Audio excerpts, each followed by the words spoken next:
Hello दोस्तों, कैसे हैं आप? उम्मीद करती हूँ आप सभी बहुत अच्छे होंगे। चलिए जानते हैं अपनी आज की कहानी के बारे में।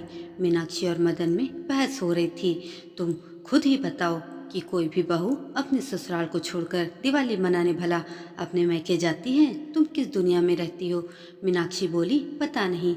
मदन बड़बड़ाते जा रहा था और मीनाक्षी अपनी जिद पर अड़ी हुई थी कि इस बार उसे दिवाली का त्यौहार अपने मैके में ही मनाना है, अपनी माँ के साथ। आखिरकार उसकी जिद को मानते हुए उसके सास ससुर ने उसे गुस्से में जाने को बोल दिया कि कोई बात नहीं, इस बार दिवाली हम पोता पोती और बेटे के साथ मना लेंगे। तुम्हें जाना है तो तुम चली जाओ। पता नहीं क्यों इस बार मीनाक्षी इतनी जिद पर अड़ी हुई थी। वह अकेले ही बस में बैठी और फिर सीधे अपने पीहर पहुंच गई। इस बार तो वह बच्चों को भी दादा दादी के पास ही छोड़कर चली गई। घर पर तो जैसे उसकी माँ उसका ही इंतजार कर रही थी। उसे देखते ही माँ ने उसे गले लगा लिया और बोली, अरे तुम्हारी सासू माँ ने तो तेरी बात मान ली।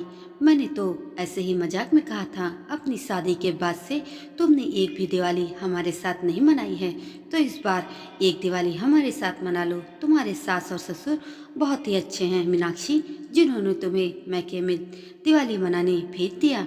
मीनाक्षी की मम्मी खुशी से बोले जा रही थी, वैसे बेटा मुझे तो उम्मीद ही नहीं थी। मीनाक्षी ने माँ को गले लगा लिया और बिना आराम किए अपनी माँ के घर को सजाने लगी।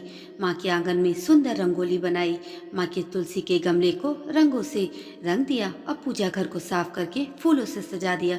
फिर शाम को मम्मी से कहा, तुम बैठो माँ, आज खाना मैं बनाऊंगी।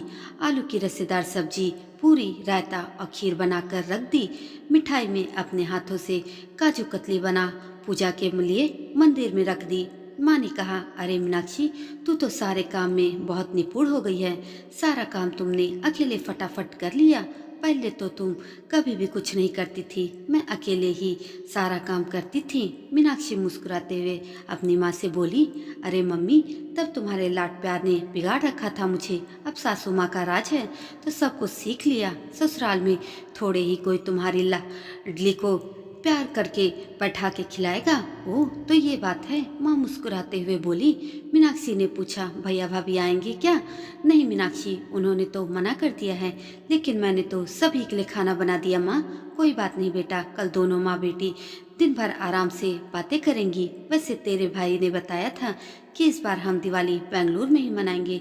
जो फ्लाइट बुक की थी उन्होंने अचानक से ही कैंसिल हो गई है।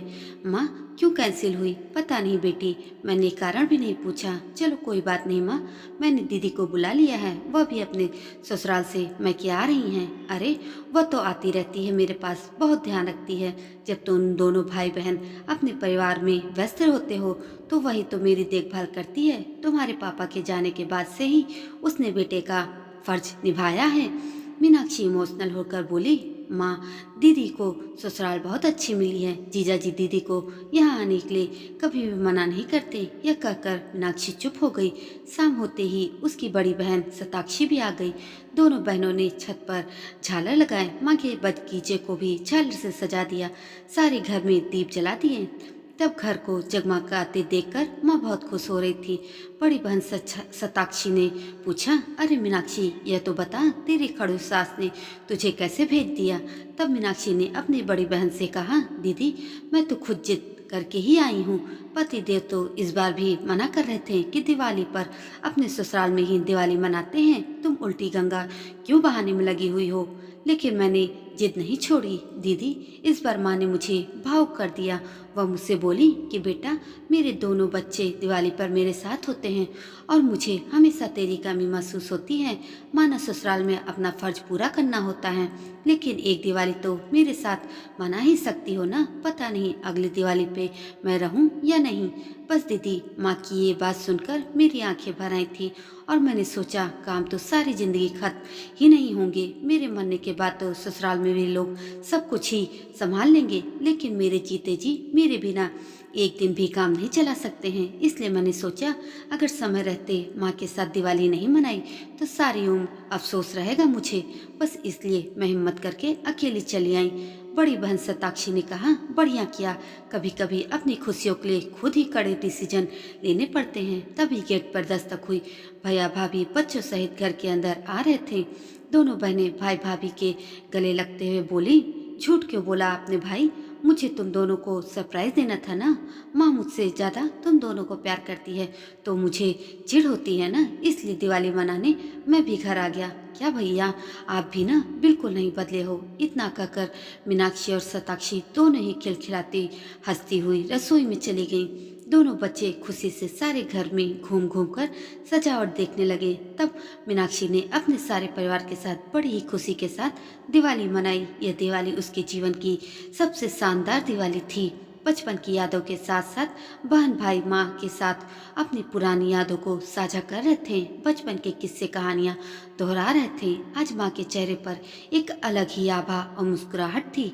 शायद माँ भी अपने पूरे परिवार को एक साथ दिवाली मनाते देखकर खुश हो रही थी। सबसे ज़्यादा तो मीनाक्षी खुश थी, क्योंकि वह तो पूरे 15 बरस के बाद अपनी माँ के साथ दिवाली मनाने आई थी। शादी के बाद कभी अवसर ही नहीं मिला था कि वह दिवाली वह अपने पिहर में आकर मनाए। हमेशा ससुराल में यह बोलकर सब रोक देते थे कि घर की लक्ष्मी के बिना दिवाली कैसे मनाएंगे। ये सुनकर मीनाक्षी भी चुप हो जाती थी। लेकिन आज मीनाक्षी बहुत खुश थी।